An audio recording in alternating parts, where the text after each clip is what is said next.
Yo, hey, what's up, folks? Here with my Boss GT8, and I'm making this a super quick video without showing you how I did anything, but in case anybody has a question about it. So your Boss GT8 has these little buttons. I've had this thing since like 2005, I don't even know, 2005, 6, 7, somewhere there. But this was broken on mine, right? So inside on the circuit board is these soldered in. See that? This is the one. If you want to know what part number that is, let me know. If you have one of these broken, I got a whole bag of them.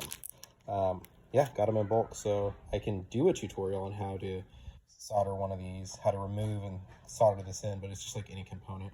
I think you have a million videos on how to solder things to circuit boards, but that is the part. Maybe this will help. I can tell you like where I got it from and the price. It's not expensive, but it'll save, you know, your pedal. And you can kind of tell these sound a little different than the new one. See how you can't really hear it click, but this one, you hear it click. Anyway, let me know if you need the part number or just want me to send you one in an envelope or something. All right, talk to you later. Bye.